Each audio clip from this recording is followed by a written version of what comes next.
Shit's popping off again in the Middle East. The plebs are crashing out about Bibi, and it feels like the world is falling apart. Not you, though. You are a stoic. Bibi isn't going to ruin your summer, and with the 4th of July right around the corner, there are only 3 things on your mind. Your wife's tits, grilling hot dogs, and all the mosquito bites you've been racking up from long nights under the stars. Plebs may say that you are supporting CSAM by not crashing out, but you don't care what plebs think in the first place. The 4th of July is around the corner, and it is going to be great because you are actually free. Free of slop, free of Bibi, and free of bullshit. You are the master of your fate and the captain of your soul. You are a proud white goy, and fate has called you to the grill. This 4th of July, turn on some Toby Keith and light that grill up. It's sweaty, and get your wife all horny as you are unbothered by all the nonsense. This is White Goy Summer, folks. Don't forget to enjoy every moment of it. This is Buster Cherry, and you are listening to the Bugle Weekly. Welcome, folks, to the Bugle Weekly podcast. I know you missed this, and we are back for another episode this week. It is a special episode. Rod Palmer is out of the office, so today joining me is Fundamentals. And while I don't have a university to give him an honorary credential journalist degree like Professor Crowder gave to Hodlonaut this past week, I will be deputizing Fundamentals for this episode because, as you know, we believe that credentials matter quite a bit. Fundamentals coming back from a trip to Europe. He's been interacting with the Europors a lot. We're going to get updates on BTC Prague, on how the descendants of, just the weak gene pool that refuse to come to the new world and speak English correctly are doing. But yeah, how you doing today, Fundamentals? Feeling ready for this? Feel like I should have a voice modulator going here, but I'm good, man. It's good to be here. It's good to be back. It's been a while. I don't understand what you're saying. I'm saying it's good to be back, and it's been a while. No, I mean about the voice modulator. It's just I don't know. But I've already whiffed on one attempt at being stupid. We'll give you a mulligan. So, for the listeners, they're definitely aware of you. They're aware of your podcast. Yeah, I mean, you've got like 17 podcasts, I think, that you're currently running.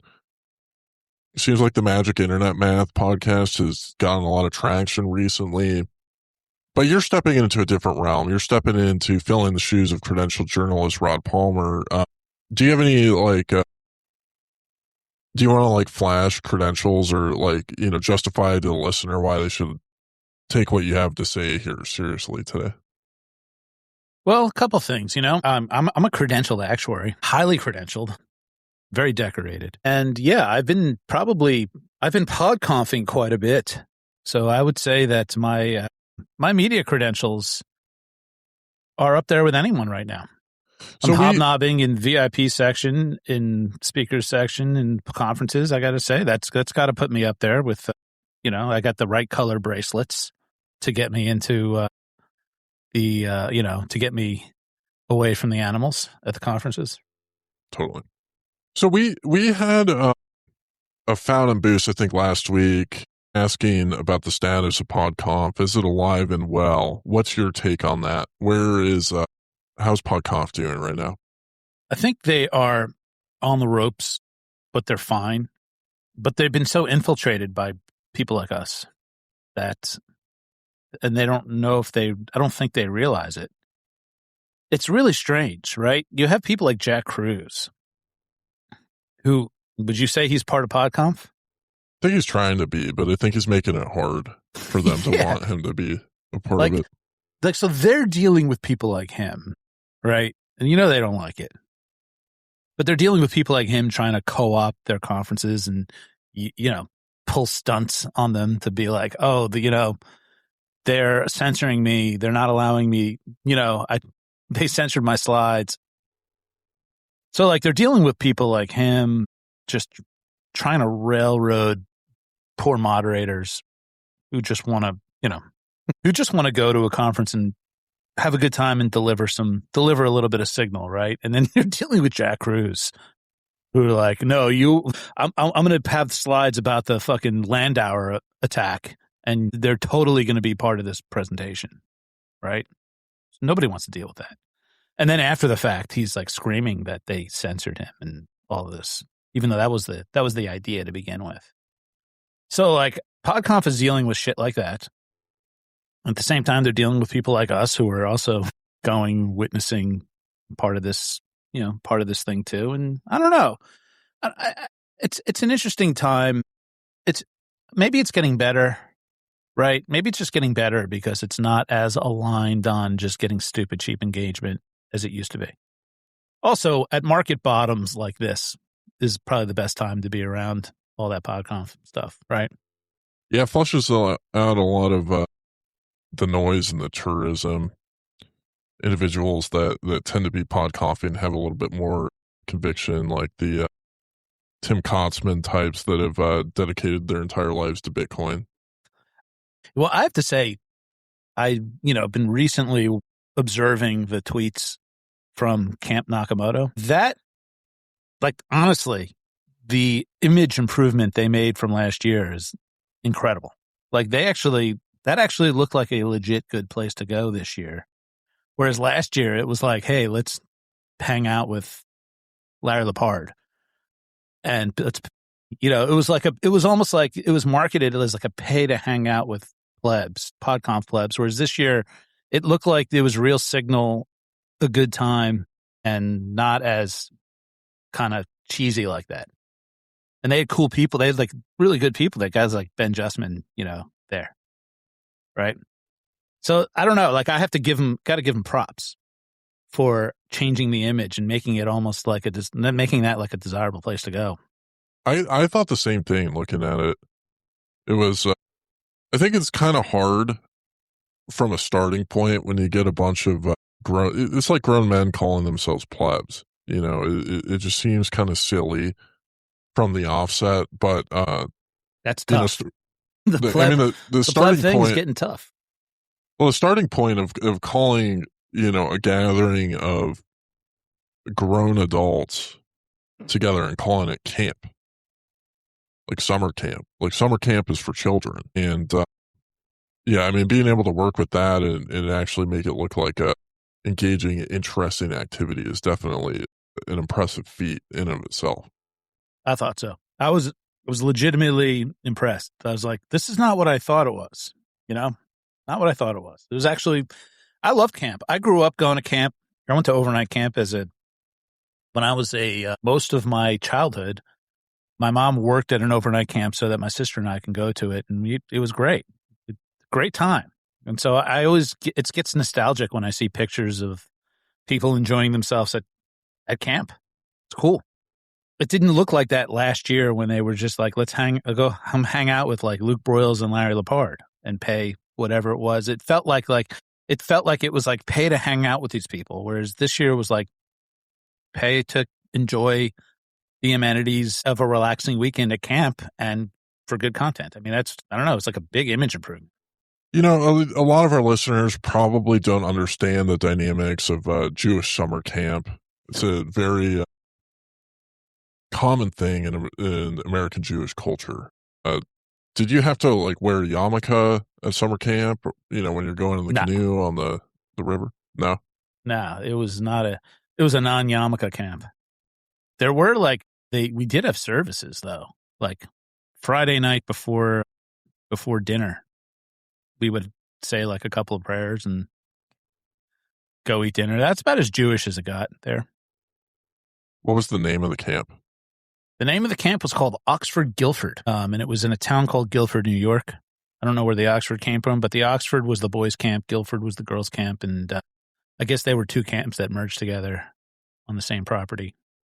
So there was boys' side and girls' side, separated by about a quarter of a mile of field. So you spent all summer staring across that field. Hell yeah. Imagining what was going on over on the other side. Well, I mean, yeah, we would walk over. It was only a quarter of a mile, but yeah. Oh, you could intermingle with each other? Yeah, absolutely. It wasn't. Okay. yeah, totally intermingle.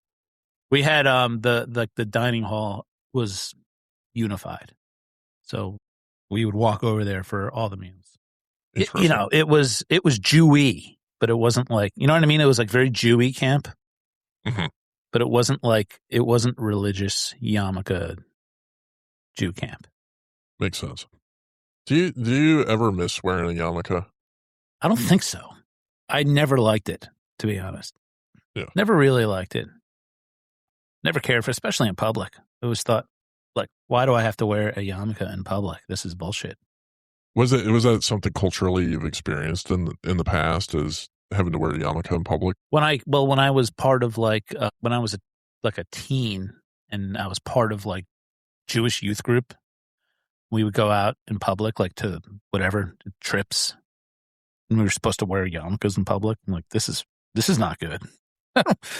This is not something I want to do. I mean, I understand wearing it inside of a house of worship and showing respect. That always made sense to me. I mean, it's still a choice, but that resonated.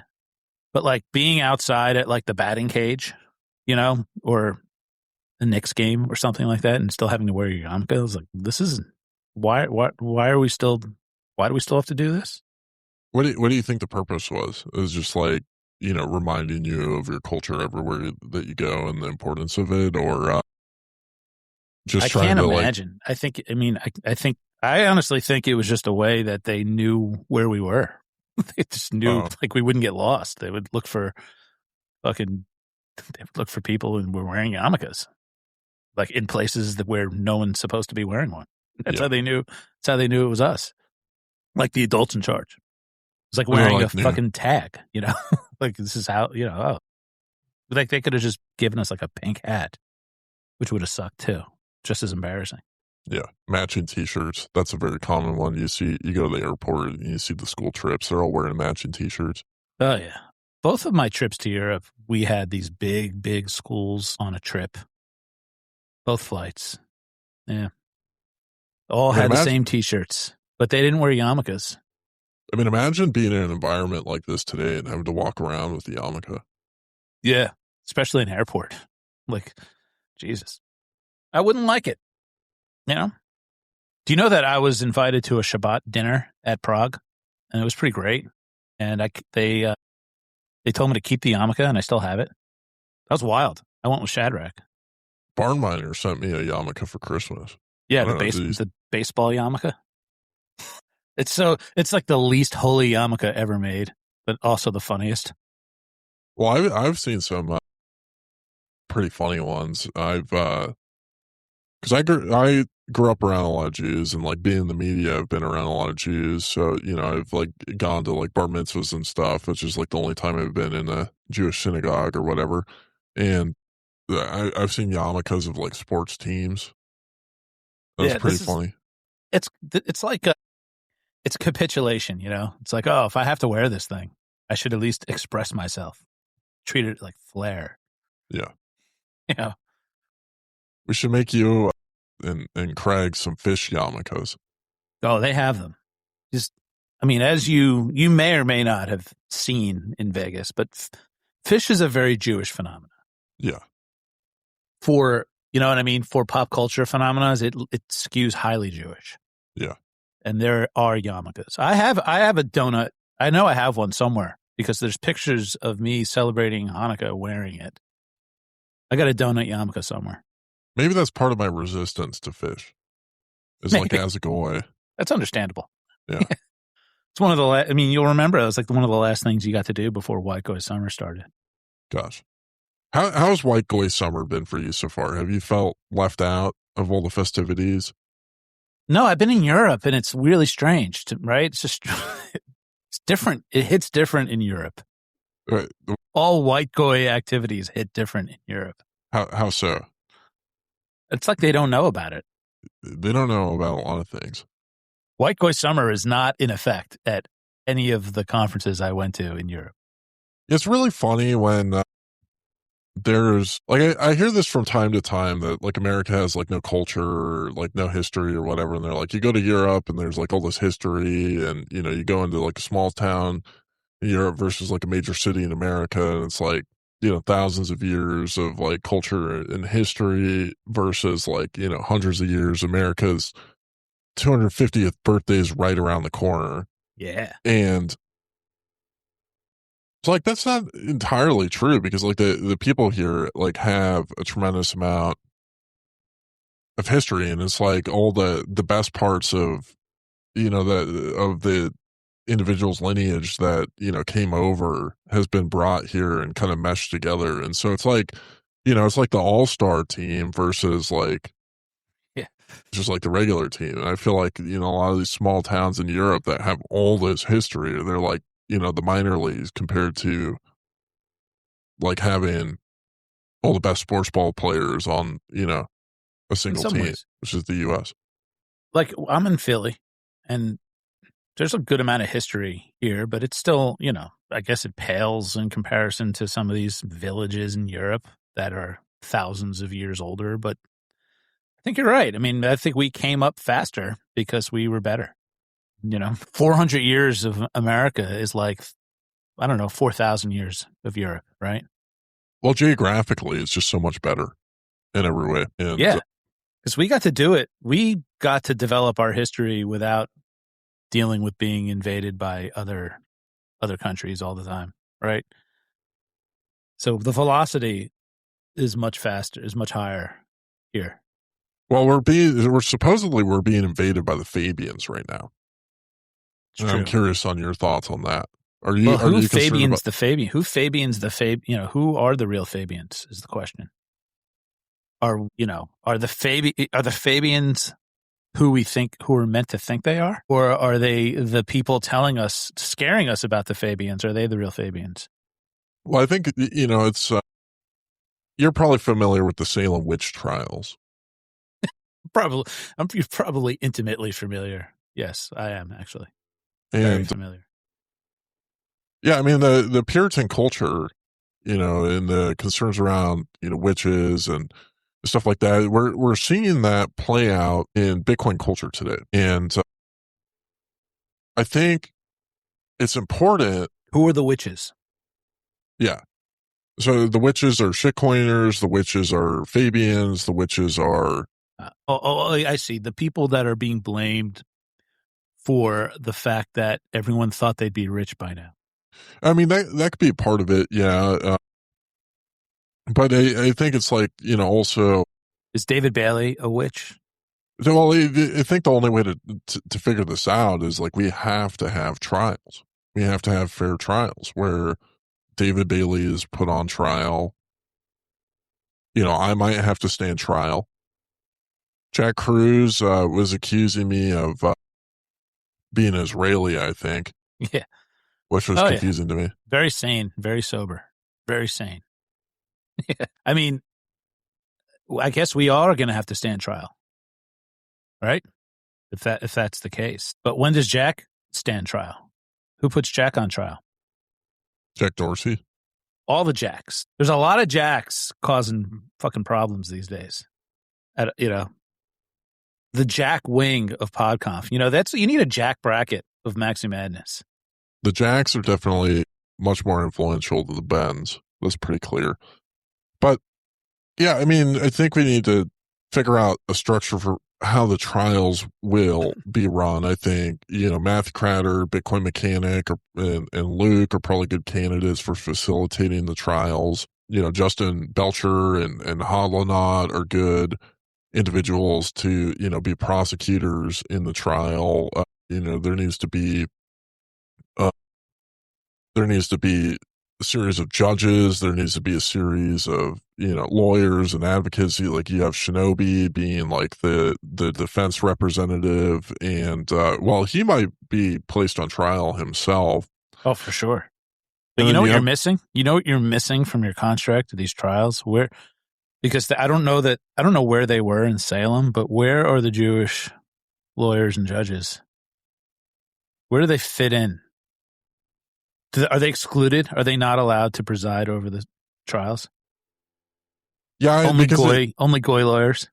Yeah, this would be a mostly goy experience because in the Puritan culture, like Jews are essentially considered devil worshippers. We were right? worse than the witches. There's no trial. We don't even get trials, right? I don't think there were very many Jews in the New World at that time. Well, I mean, the revisionist historians would have you believe they were all of like the slave owners somehow, even though we really weren't there. Well, it just you know how Jews are, like they tend to like oh, I do. They like comfort, they like they'll stay in a hotel instead of camping, or like they had it pretty made in Europe at the time, right? I mean, there was a lot of Did we? Did they? I don't know. Did they have it made? I don't know. I think a lot of the people that ended up here were shipped out of. They were basically sent out of prisons, like out of British prisons, and the Jews, I'm saying, that came over here were shipped over here. They're like, oh, cool. We can. Same thing with like I think Australia. Like it's like for Britain, it was like an opportunity to just get rid of the Jews they didn't want. Sent them over here as indentured servants, and I mean, I guess if some of them became slave owners, that's a pretty remarkable arc, I have to say. Well, I'm not talking about the pleb Jews. I'm talking about the like the bankers and the so they would have to be the crypto Jews who were hiding in plain sight, and I don't know. Yeah, I guess, right? Yeah, the ones that were sitting in positions of power, like had it made. They were just like waiting for the New World to get settled for the goys to go and die on the frontier. Yeah, they weren't looking to come and get on a wagon over here. They were like, let us know when there's a village. Yeah, exactly. A shower. Like once New York City was developed a little bit more, they're like, okay, we can go. There's a hotel there. There's running water, things like that. And I know people are reacting to that shower joke that I just made. Like, did he just make a shower joke about the New World? But yeah, I mean, I think you're right. They weren't exactly the pioneers, by and large. So maybe they don't get to preside. I mean, do we just sort of agree we exclude Jews from the fucking witch trials, the pleb witch trials? Yeah. Like, I think they were like mostly settled in like major cities. I think like, why, if you're a Jew, why would you go to Salem and hang out with the Puritans when they're all, because they needed lawyers for the trials. I mean, obviously. Yeah, but like it was dangerous to be a lawyer in the trial because of the way that it's. Is it going to be dangerous to be a lawyer in our pleb trials?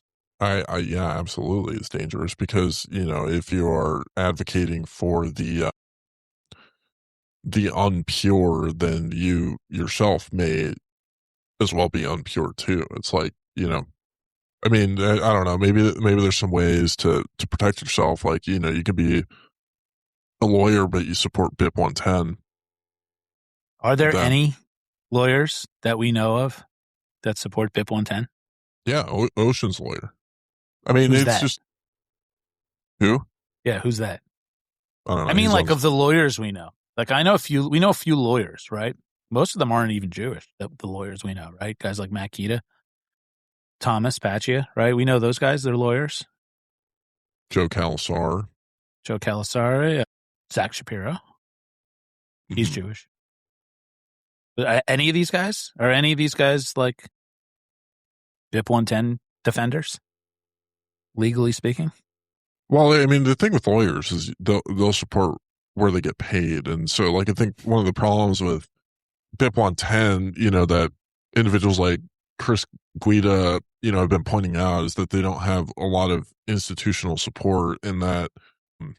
So I think if there's more money involved with it, if the plebs had more economic power, then the lawyers would probably support it. Too bad that they don't. I mean, shouldn't the plebs have this kind of economic power by now? Well, part of being a pleb is not having economic power. Like it's right. So a movement on behalf of the plebs who are built not to have economic power is already you've already priced out any good lawyers. Yeah, totally. It's, I mean, you know, the pleb's role in society is to, you know, demand that other people fix the problems and like voice their opinions when the problems aren't being fixed correctly, you know, because they go to individuals in authority and they stomp their feet and demand that the change happens by their effort. And, I mean, that's essentially what being a pleb is. It's the converse of taking personal responsibility. And, yeah, anyways. So yeah, tell us about Europe. You know, what were your experiences going to these conferences? How do they compare to like American conferences? You probably interacted with a lot of European Bitcoin podcasters. How is that different than interacting with American Bitcoin podcasters? So I was at 2 conferences in Europe. One was, I went to Ireland. It was outside of Dublin, and this was quite an experience. Great. It was actually a great time. I would definitely go back. But it was like in the boonies, it was in like a hotel in the boonies that we were all at. It was kind of like being on a cruise ship. And, you know, we were all in very close quarters with each other, but it's quite a good time. You know, the thing about these conferences is you can fight, like you fight with these guys online all the time. You go to a conference and everyone's sort of like on their best behavior, feels like. So like I spent a good amount of time with people that I fight with online, and it's almost like we had a temporary truce, mostly because we were all in the same location for a few days. And then it ended and we were all right back to the bullshit. Then I came home for a couple of weeks and went to Prague, and Prague was actually kind of cool. You know, Prague Czech Republic's a pretty based place. I don't know if you know a lot about the country, but they kept their old money. So like everything's still priced in Czech crowns. They're like a pack of gum is like 8 billion Czech crowns. Mm-hmm. So like that's the unit of account there. They still have it. They have like anti-communism laws in the Czech Republic, and it's like just really nice. It's nice and fucking dirty at the same time. Like it's like actually really nice, and like you could be in some super industrial area that looks like the worst of what communism had to offer. And it's like all there at the same time. It's pretty cool. At the Prague conference, there was the PodConf piece of it, which was indoors. And then there was the little Czech corner where everything was going on just in Czech language. That was pretty cool too. Did you learn how to speak Czech? Well, no, but I did spend time there with a math professor who wrote a book on Bitcoin and math. And it's funny. Like I was introduced to him by somebody who came to my keynote, and he introduces me to this professor, and he wrote this book, and we were talking about math. And the funniest thing happened was this guy, he didn't speak English. He spoke Czech and like a bunch of other languages, but he didn't give a shit about English. He looks at the guy that introduced me, and he basically is like, this guy, he checked in with him. He's like, ask him if he supports BIP 110, like hoping like he was like, is this guy a fucking loser? And I was like, no, we're good. We're good. It's really strange. Like this guy didn't speak English at all. Just that's all he wanted to know. Like when I came over there was I'm not a BIP 110 guy, am I? I thought that was amusing. That actually happened. Sounds like he was trying to qualify whether you were a pleb or not. He was trying to figure out if I was Jewish. I don't know. Was he Jewish? No, I don't think so. I think Jewish people in the Czech Republic all speak English. Well, what was the culture like? What were the major talking points? What was the mood like? I thought it was really chill. I really thought the conference is interesting, especially if you contrast it with Vegas. And maybe it's just because it's smaller. It wasn't that much. I mean, it's not that it was that much smaller. There might have been 10,000 people there. I mean, it was big, mm-hmm. But it was it was in a smaller space. It did. Interestingly, what Prague does is they have the BTC corporate day that's separate from the conference. So people come for that, but it's not, the conference isn't corporate at all because all those people are excluded, like it doesn't have any corporate content. So none of like the talks or the panels are like about treasuries, companies. That's all done the day before the conference at BTC Corporate Day, which famously Jack Mahler's hijacked from the audience. If you heard about that or recall. What did he do? He basically, do you ever see the movie Big with Tom Hanks? Mm-hmm. You know when he raises, he's in like the corporate presentation and he raises his hand and goes, "I don't get it."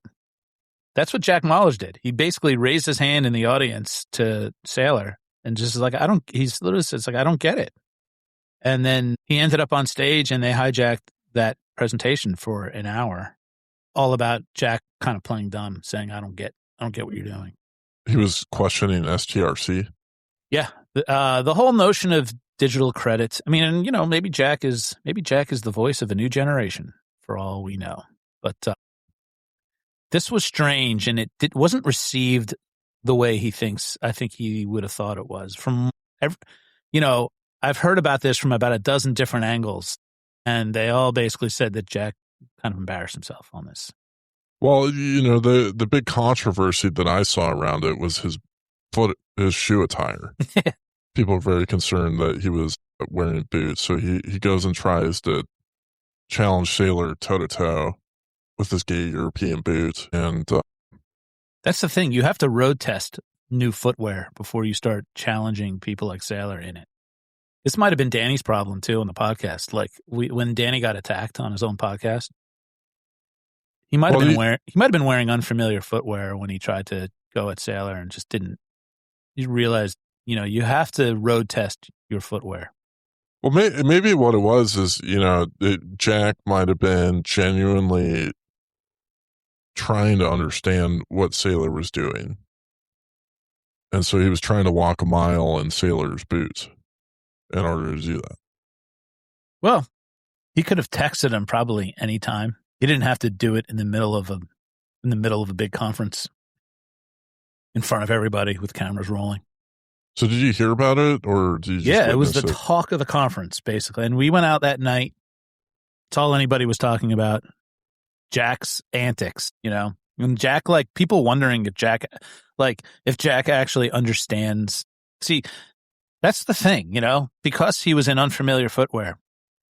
And people are wondering if he was being sincere and was actually trying to understand this. People are like, well, so Jack is the CEO of a treasury company and he doesn't understand this one basic thing. That's how it was interpreted.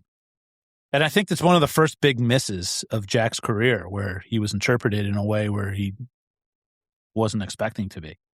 Who knows? I had no idea what he was going for, to be honest. We'll only know if we'll never know. We would have to go back and have him put regular shoes on for us to know what he was actually trying to do. I mean, do you think he was just crashing out like just about everybody right now? Yeah, I think to an extent, yes. I think this was one of the last panels of the day, right? And I think he sat there in BTC Corporate Day, steaming, wanting to get a crash out. And he waited, basically, when Saylor was on stage, he couldn't control himself anymore. He's like, this is the time. Interesting. And I'm guessing the shoes started getting really uncomfortable. Like he hadn't probably properly hadn't broken them in. Maybe he was getting some cuts on his feet from them. It all just came out. But he was not viewed well from that. I kept hearing about it. The next day, the day after that. People for some reason asked me they thought I was there because I wrote a book about institutional Bitcoin. Except the problem is I was at Bitcoin Corporate Day in November because the sponsor wanted me on stage with him. And so I got to do that. But otherwise, you don't get to present at events like that unless you're sponsoring them. So they had one day that was about paper Bitcoin. And what else is there to talk about in Bitcoin right now other than paper Bitcoin? Well, I was presenting at the Freedom Tech event, which was alongside. I would have gone to Bitcoin Corporate Day if I wasn't doing the Freedom Tech event. So Freedom Tech's a big topic, I think, in the Czech Republic. And I thought that was a pretty cool event also. And after the Freedom Tech event, the same day, we went to this unconference that was put on by My First Bitcoin. If you're familiar as a journalist, I would imagine you are. That was pretty cool. also, but then when I say I crashed out, I I passed out. Like I was too tired and I fell asleep. This seems to be a theme for you. It's being sleepy. The travel really, I mean, traveling to Ireland and coming back and then traveling back to Prague was pretty brutal for me. And that was the day, like that was the first day. So that was like the day I was supposed to sleep through. But then I didn't realize I was going to have 2 conferences to go to. Interesting. Yes, I have sleep issues. I'm a tired boy. Well, you know, I think we all know the answer to how you fix it. You got to wear the orange podcaster glasses like everybody's wearing. That's true. Yeah, why don't I do that? Do you have them? I do. I have a few pairs of them. I just, you know what? That was going to be my thing for a while, and then everyone started doing it, and I'm like, fuck it. I'm just going to accept the blue light now. I don't want that look. I mean, I think it's like one of the necessary things in like your ascent into the PodConf ecosystem. Like there's a lot of ways to fast track it. And the orange glasses, like there's a few ways to show that you have clout in one way or another when you go on a podcast. Like one is like having like a decent mic stand, right? Yeah. The second is having like a Shure SM7B, which I think you need to upgrade to. And no, that's not the SM7B. That's the lower tier one. And got some work to do. Orange glasses. You've got the Bitcoin pictures in the back. That's pretty good. The ungovernable misfits pictures. How about my beefsteak hat? Yeah, the beefsteak hat is a big flex for Right? sure. Should probably do like a guide, like I bet Green A Candle guide. would appreciate this a lot. Who would appreciate it? Green Candle. A guide to basically establishing your pleb credentials on a podcast without having to actually subjugate yourself as a pleb. Well, I mean, nobody cares about pleb credentials. Like, you know, PodConf has like really scorned the plebs, and you know, it's part of the reason why they're crashing out. It's like the fast track to. So it's like you have to have the basics down with your visual presentation, and then you need to, like, Pleb Cruise has been doing a masterclass on this of like establishing the frame. So he's got his orange glasses up on stage, you know, lends a ton of credibility. But after you have the visual presentation, then he does like Italian jewelry too. Does he? Madex jewelry, that's a good one. Yeah, Madex jewelry. But yeah, after the visual presentation, which is only a small portion of it, I mean, the Simply Bitcoin guys have this down. Like they've really done a good job. And you know, if you watch those shows, they tend to bring people on that have the visual presentation down pretty well. How do you think that's going to evolve with Mike Germano coming in? That's a good question. I mean, you know, Mike Germano, you know, recently has had a lot of really short stints at different companies. And so I don't know. I mean, we could see a pivot to AI. I don't know if that's necessarily Mike Germano being responsible for that, but I think it's just, you know, it's hard if you're a media company. I think everybody's looking for the pivot, you know, and they're all watching each other. You know, BTC Sessions has kind of, you know, done the pivot into more of like a freedom tech style of content, I believe. So like he's probably looking at guys like Ben Jordan that are really successful, and so simply needs to, you know, find that vein, find the vein and tap it. Yeah, and tap it. And I mean, there's a lot of possibilities. Like, you know, the BTC Sessions, in my opinion, needs to be studying Linus Tech Tips. And you know, Linus Tech Tips is like, you know, the more mainstream, like, trinkets and technology. And it's hard when you pigeon yourself into, you know, Bitcoin pleb trinkets. And, you know, the like general pleb trinkets is a very big industry. You know, plebs outside of Bitcoin love trinkets too. And, yeah, but inside Bitcoin, you have like half a cycle maybe to like capitalize on pleb trinkets. There's not much else. There's like no one else cares about Bitcoin pleb trinkets. Like no one outside of Bitcoin cares about it, right? That's true. Like no one outside is like, oh, yeah, like even like aesthetically, like, oh, that's kind of cool, right? I mean, maybe there's some art that's kind of cool, but like for the most part, everything in the pleb world appeals to wanting to end the Fed. Well, I don't think they actually want to end the Fed. But I mean, that's the appeal. Everything appeals to that. Yeah. You have to. Otherwise, you're considered a LARP if you're not actively trying to end the Fed. If you're not LARPing, you're a LARP. That's right. It's the LARP paradox. But yeah, I guess one of the last topics, I want to get your takes on the status of paper Bitcoin right now. We were talking about STRC going down to a certain price. I'm not really like familiarized with the mechanics of paper Bitcoin. All I know is some people were excited about paper Bitcoin summer happening this summer. It seems like that has gone by the wayside, and it's been a very disappointing paper Bitcoin summer. You know, Stephen Lubka's been real quiet. People are making fun of David Bailey.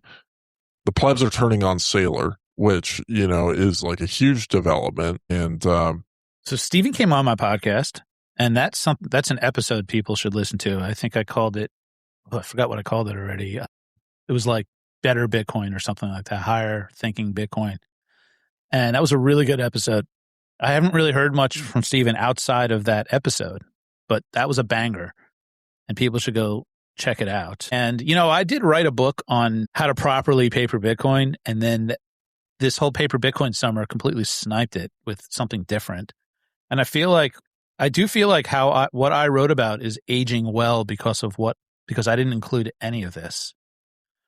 So like once the dust settles on all this bullshit, people can start going back to the book and looking at what I was writing about and like, okay, well, maybe this is really what we should have done instead of chase some fucking golden calf like digital credit out the door. You know what I mean? So like digital credit is a spell. I don't love it. This thing with STRC, like people bought it at 100 and now it's at like 75, but yet it's still giving 11.5% dividends. And it will continue to give them the dividends for a while. But I think it's overblown, like that Sailor's going to jail and all this stuff. I do think that's overblown by, frankly, low-thinking plebs. But this whole notion of Sailor telling people to mortgage their houses to buy this, it's one thing to tell them this to go buy Bitcoin. You know, I thought that was irresponsible, but not nearly as irresponsible as go mortgage your house to buy my digital credit security that's now trading at 25% below par. You know, like it's at the very least, it's kind of scummy. I don't think it's illegal or anything necessarily, but it's kind of scummy. So yeah, we're going to wait for all this to, I think, shake out. Wait for this market to bottom out. And then, you know, my book will be there. I will not have to write a new book. I think it's aging quite well for what I covered and didn't cover. I mean, how do you think it shakes out? Like, you know, Bitcoin has surprised everybody this week by hitting 58K. 58K gang is up in arms, celebrating, you know, cheering. Bugle is really upset. He's threatening to do mass roundups of gang members again because he's afraid that 58K gang has infiltrated his country. Yeah. That's his Bitcoin rain dance. Like, that's how he rallies the price, is by rounding up criminals. What about Kim Jong-un? He's been quiet, but I think he's still stacking and bullish. He's, you know, the world's best Bitcoin president by far. You know, PodConf continues to fail to recognize him for his visionary thing. But, you know, the things I hear coming out of North Korea is the meetups in Pyongyang and the rest of the country, they're not slowing down at all. North Korean plebs are the most bullish in the world. And podcasters aren't suffering from ChatGPT psychosis like many Western Bitcoin podcasters are. You know, they're totally. Because you know who trained Kim Jong-un's father?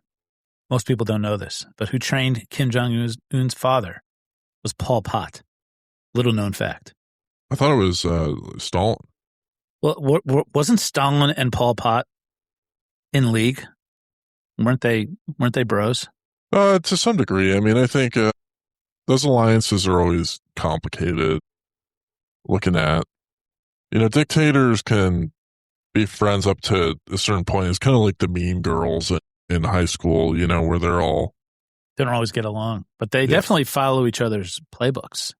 They understand power, and they learn from each other for sure. Totally. And I think Pol Pot had a lot to teach the pleb Bitcoin generation of dictators. Totally. Yeah, I mean, North Korea, somebody like Alex Gladstein likes to label it as a dictatorship or whatever. You know what I mean? But semantics. It's the People's Republic, the plebs republic, Democratic Republic of North Korea. They have democracy in the name, and I think the reason why they have democracy and republic in the name. And I think people like Alex Gladstein and the Human Rights Foundation, they're not super big fans of North Korea because it kind of goes against the State Department's interests. But it's just North Korea has been a huge embarrassment for the West for a while, that you have a sovereign Bitcoin nation, not taking loans from the IMF, retaining their sovereignty without, it's they're like wearing the yarmulkes in our face. Like they're just kind of like, well, they're flaunting it. I mean, it's breaking all the conventional, norms of everything that we know in the world. Is like they are a functioning sovereign nation without any Jewish lawyers involved. And it is, that's the dream. That is the dream. I mean, it's the dream for Jews too. You think we want to be you think like they want to be all the lawyers? I think they have higher aspirations for what they want to do with their life too. I don't know. It's definitely a position of privilege. Like when you are it's a burden and a curse. Yeah, but they might want better competition, from other people. But I think they would like to go back to just being rabbis and not have to be everyone's lawyer. So you'd be surprised to know how much Jews want this future too. The shining North Korea future. Yeah, the city on the hill. That we all thought El Salvador was going to be, but turned out not. Yeah, I mean, if your country can get destabilized by 58K gang, like it's you're not in the strongest position. But yeah, it's I think we have a lot lower to go, by the way. So yeah, I think 58K gang is going to be crying in a couple of weeks when we're at 45K, and I think this ends with Michael Saylor selling a large chunk of Bitcoin, and then sends us really down to the bottom. And then we break free. That's like we break free of the spell when he finally parts with a big chunk. Interesting. Well, so you're bearish. No, I'm bullish that will be the end. And then we can finally move on from there. I don't think that, I don't blame Michael Saylor for a lot of what other people do. I just think the reality is his products got adopted by a bunch of retail people, and I don't know if he was intending for that or not, but that's what happened. And he could deny it all he wants, but it seems to be what happened. And so that's just now, like always, the path to the bull market, the path to the end of the bear is always like that one choke. We got to find that one choke point where where did retail come in and fully degen when they weren't supposed to? That's clearly here in STRC. And so that just needs to get undone. And the way that gets undone is by Saylor slaying the beast and selling a bunch of Bitcoin and surprising the market. And then that, it's sort of like it's going to create a whole new narrative going forward. A lot of people are blackpilled about Michael Saylor owning this much Bitcoin, right? Like, oh, what does it even mean that he owns so much Bitcoin? Like, it kind of ruined people's dream of what Bitcoin was, just because Michael Saylor owns so much of it. So I think him relinquishing some is going to give hope to a lot of the plebs. Interesting. I mean, we could see like the U.S. government is continuously taking larger and larger stakes in I mean, pretty much all that needs to happen right now to get STRC back on track is for the government to threaten to ban it because it's too powerful. It's like this is the marketing technique that's being used in this market over and over again is like, oh, ChatGPT is too good, Anthropic's too good. Totally. We need a Mythos, a digital credit version of Mythos. Yeah, I mean, we're kind of watching it with the stablecoin stuff. It seems like that's what the Clarity Act is, right? Like it's a good call. The governments are like, oh, these stable coins are like too good, these yield bearing stable coins, and we need to take a look at it. And it's just, that's the American psyche, and it's how it's always been. Like, you threaten to ban guns, everybody goes out and buys that gun that they're threatening to ban, or the bullets that they're threatening to ban. And Americans like to stockpile. It's just like it's the best marketing technique is to threaten that you can't have something, and then yeah. So when Saylor's forced to relinquish some Bitcoin, Americans are going to be like, they're going to be, holy shit. If he had to sell, oh my God, no one's going to be able to stockpile Bitcoin. I better go and do it. Better go get as much as I can right now. Well, I think there needs to be a lot of like propagandic framing from the pleb sloppers in order to create that. I don't know if they're as organized to do that because they might be. They're going to, if the IMF acting against El Salvador is any indicator, right? They're going to talk about how based Saylor is for selling his Bitcoin. Yes. That machine will not fail us. Yes, probably. I think that's a safe assumption. We know every time he sells, they're going to be like, "Look how based he is." Well, the problem with this pleb slop industrial complex is they're so dependent on Saylor thumbnails. Oh yeah, absolutely. To get viewership. I mean, this is the Saylor thumbnail complex is a beast in and of itself. Yeah. Anyways, do they like teach that in journalism school?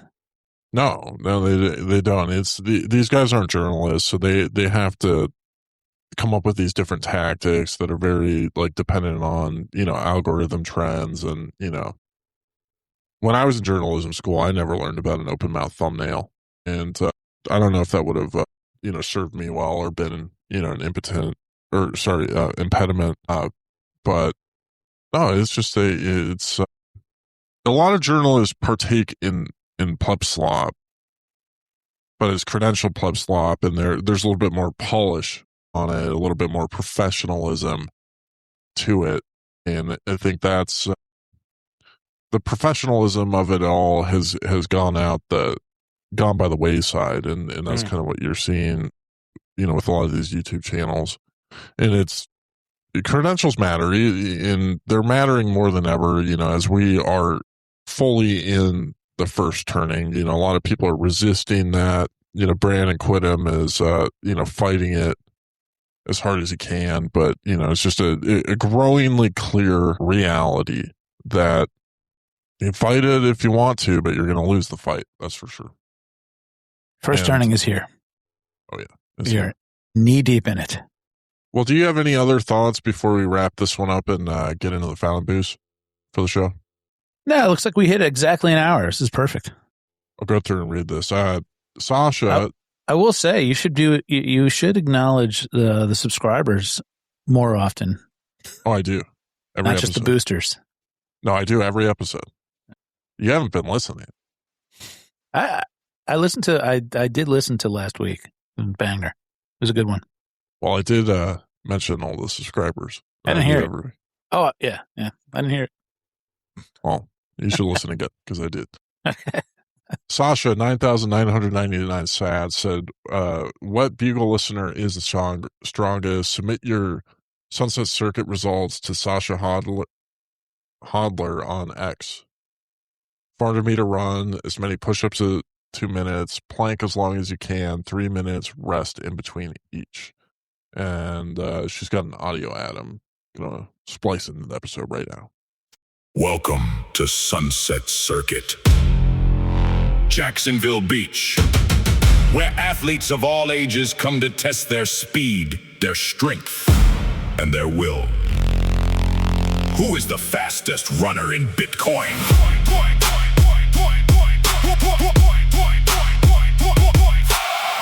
400 meters on the sand, 2 minutes, push-ups, 1 plank challenge. Last athlete standing claims the glory, 3 minutes rest. Then it's back to battle. Cash prizes, cold card wallets, local swag, bragging rights forever. And before the race begins, visualize it. The podium, the medal, the victory, the crowd cheering your name. See yourself standing on top because champions win the race twice. First in their minds, then on the beach. Featuring a live national anthem performance by Maggie and competitors ranging from kids to seasoned athletes. The question is simple. Will your name be on the leaderboard? Welcome to Sunset Circuit.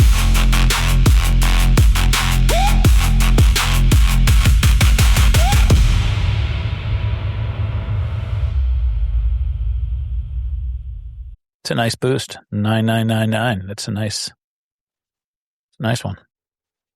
Okay. Jolly. What do you think about this, like, feats of strength? Oh, I'm all for it. Feats of strength are pretty important. I'd like to see Boomer. I expect Boomer. He's been posting a bunch of thirst trap. Oh yeah, he's been posting glamour shots of his. Yeah. He's trying to get Efrat Fenixon's attention, I think. You think? Yeah. He's going to have to do better than that. All right. Jolly Roger, 4905. I totally crashed out. NGL. Maybe I should remake the market. I think it closed because I was just quickly making a test for my agent and didn't put any effort into it and didn't change the default date. Thanks for your honesty, muscle emoticon, sorry. Artist is not my ex-wife, by the way. What is this boost? So he created a Predix market. He had an image for it that was like a art piece from like his girlfriend or current wife or something, of like some animated chick with her tits, and the market was closed. And so he's just continuing the conversation, about, describing his crash out and, why it happened. I've been on Predix and I've seen some strange markets, that are open. I need to go check and see if they were closed. There was one that I was looking at that was really funny this week that it was about Matt Aldell admitting that he was wrong about BIP 110, and there wasn't really a clear resolution of what that meant. And so it's, Ron and I were discussing this boost What's last his view week. on BIP 110? I don't even really know. I don't think he knows either. Yeah. Okay. Curious. I guess not understanding that boost has made me realize that you're right. I haven't been as up on the Bugle as I have been in the past, say, 2.5 years. And on one hand, I would say sorry about that. And on the other hand, I'm guessing I still listen more often than you listen to my podcast. So I'm okay with it, but I am noticing that. I've been listening to yours a lot recently, actually. I listened to quite a bit of the one that you did with your daughter. I went through all the fish ones. Oh, nice.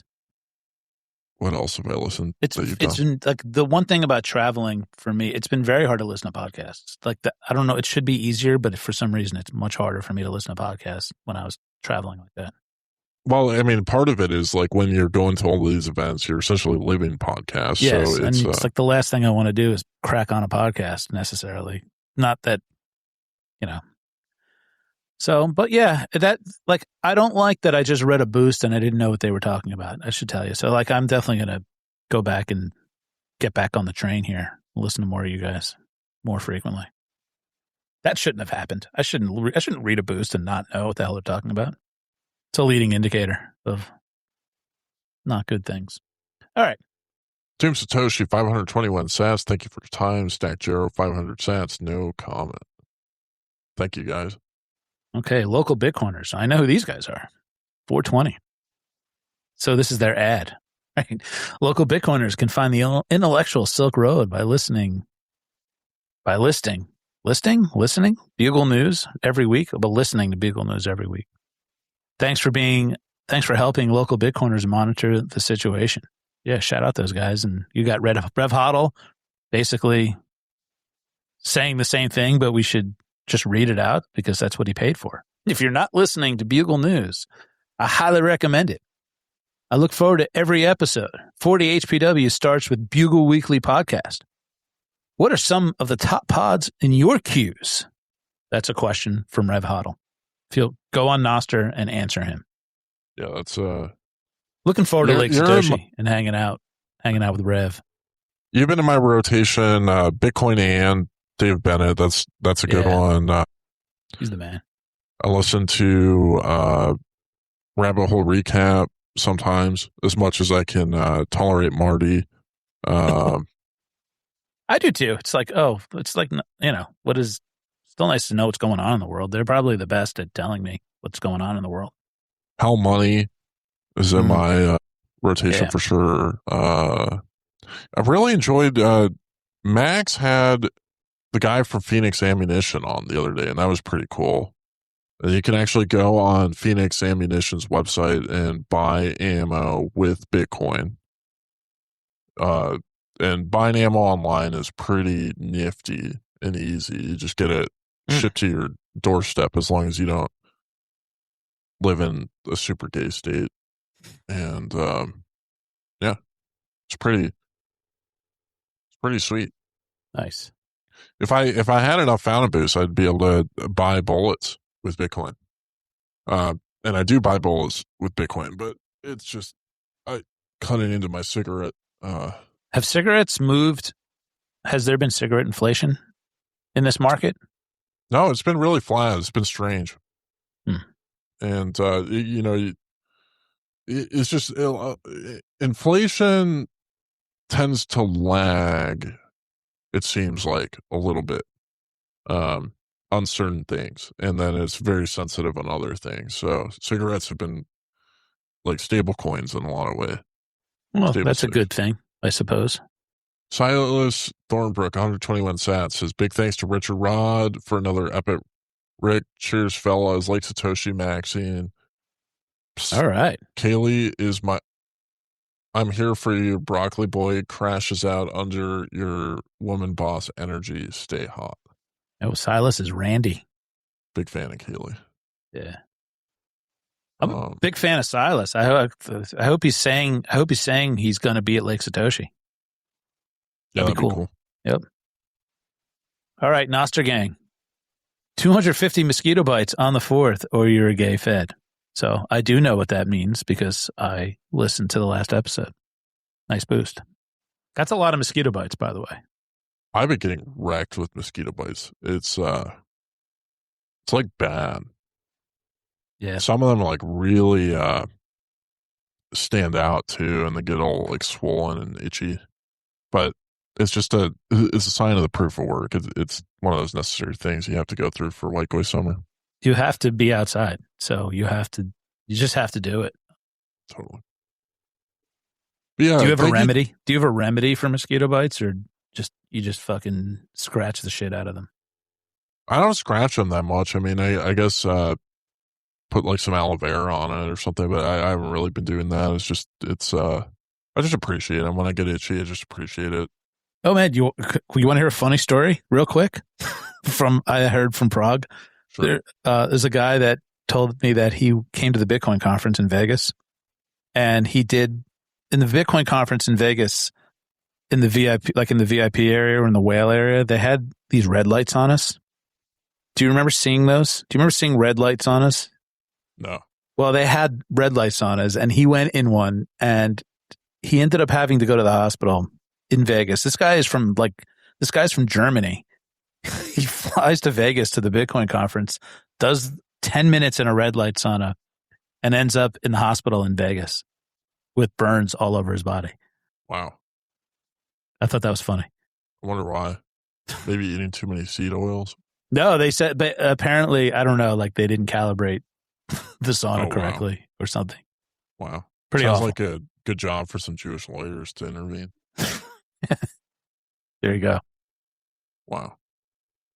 Well, folks, thank you to our subscribers, Southside Dave, Jolly Roger, Jason C., Used to Read a Lot, Lahav, Shadrack, BTC on Board, Boomer, Sasha, Brian, well, Fundamentals, you, thank you, Sean, Open Mic, and Avi Burr. Appreciate you guys. And thank you, Fundamentals, for coming on, filling in for Rod Palmer, who will be back in a couple of weeks. He's been really enjoying Likely Summer, taking a well-deserved break. And you got anything for the listeners before we wrap this one? Thanks for having me. And I'd like to remind the listeners that the letter to the haters is still in effect, and I think people are still getting wrecked over it. And, you know, we shouldn't forget. We shouldn't forget that there was a very powerful hex put on the haters of the Bugle that, you know, it just needs to be respected.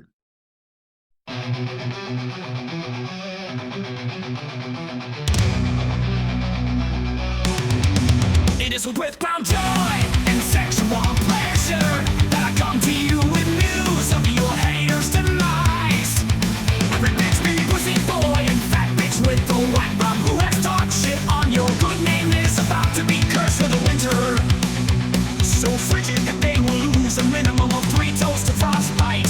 Their relationships will corrode. Discontent will accompany every breath they take.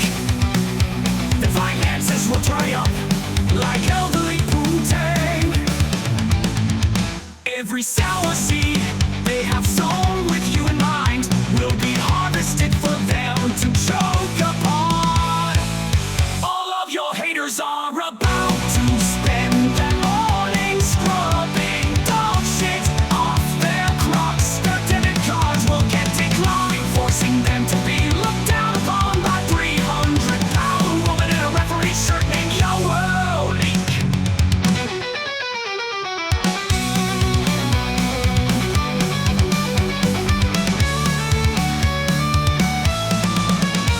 Who dares to root for your misfortune will have their Big Mac clenched by the pungent scrotum of a brain-damaged McDonald's employee who spends most of his shift watching cartel beheading videos on his phone at full volume. They'll also have the beloved Cookie Monster pajama pants stolen out of the dryer while they take their shit in a laundromat bathroom, whose overhead light burns out before they can wipe. As luck would have it, your haters are also about to endure some medical issues. They'll develop a mouth-to-asshole rash, which will perplex dermatologists and mortify lovers. They'll also develop acne so severe that each red-hot bump on their face will be confused for the penis of a sex-crazed beagle. Dear friend, as your haters endure this marathon of misery, may your days be a bukkake of cat positivity and love.